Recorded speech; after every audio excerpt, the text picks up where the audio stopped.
And it's a hard subject, but it's one that we're seeing constantly. Headlines saying, the hospitals, they're overwhelmed. Emergency rooms are overwhelmed. People can't get treatment. People can't get in. People are dying in the hallways. It's the same in every province. The hospitals and emergency rooms, they're overwhelmed, and it's across the country. And that's because of Canada's socialized healthcare monopoly system. Access to care in a timely manner is always going to be a problem until the entire system is reformed. In the meantime, though, there are things that can be done to ease the pressure in the hospitals without digging into and amending the Canada Health Act. Things to do on the way to real reforms.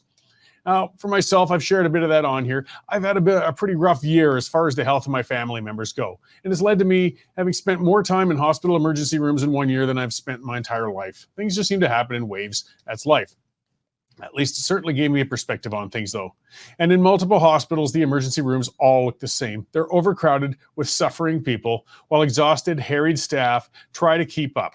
I was at the Foothills Hospital last month. It's a Calgary one, and it's huge because an elderly family member had a stroke.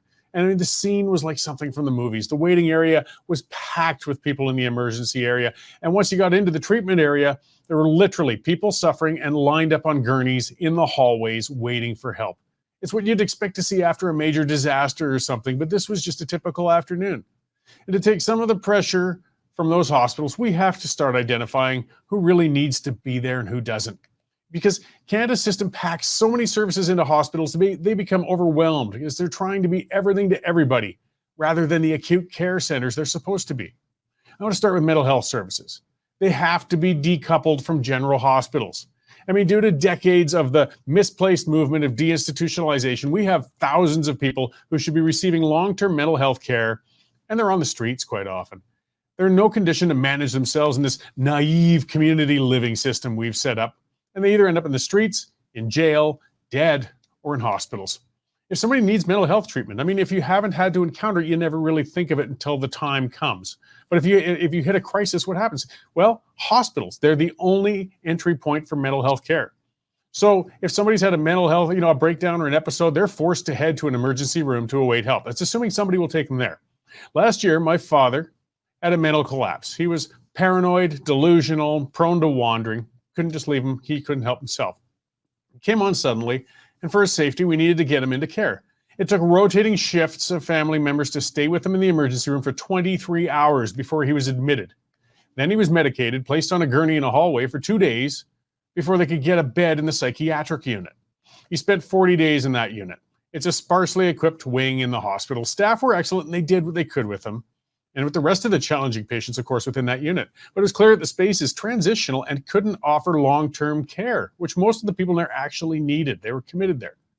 They usually end up getting discharged, though, within days. And if they don't have family to help, they often end up in the streets. Even if they do have family to help out, sometimes they end up in the streets. Most mentally ill people who go to the hospital, they never even get to the psychiatric ward.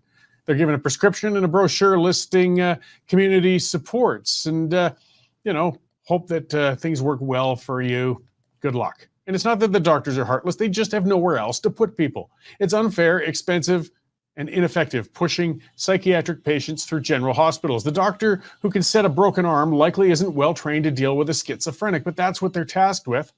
For people awaiting care for injuries, it's not pleasant spending hours in a waiting room with a person who's melting down with a bipolar disorder. An emergency room setting, of course, isn't very comfortable for a person suffering from a mental health issue either. We need mental health facilities separate from general hospitals, both for the intake and the long-term care. Yes, we need to expand our psychiatric institutions rather than closing them as we have been. And I know we don't like to think of having people confined, but I assure you it's more humane than having them in jail, homeless shelters, or in the general hospitals. And of course, it's going to take pressure away from those emergency rooms. Likewise, we need fast and separate inpatient care for addicts. They're showing up in emergency rooms and they can't be effectively treated there, but they don't know where else to go. Hospitals are often being used as well as nursing homes when seniors without family advocates find themselves in need of care but hadn't planned for long-term care homes. It's a very expensive and unpleasant way for a senior to spend their final years. And then, again, we can look into things, expand options for practical nurses and general practitioners so we can reduce these emergency room loads. Many people with minor ailments head to the emergency rooms when they could be better treated elsewhere, but they don't necessarily know where to go. Creating new facilities and options, it sounds expensive, but let's not pretend we aren't already paying for it. The addicted, the mentally unsound, they're already in our facilities, but they aren't getting the best treatment we could. Dedicated long-term facilities can house and treat people with mental health, addiction, and age-related issues much more effectively and at a lower cost than general hospitals can. We don't need to reinvent the wheel to take the pressure from our emergency rooms. We just need to rethink the centralized model that packs everybody into one place for treatment. It just doesn't work.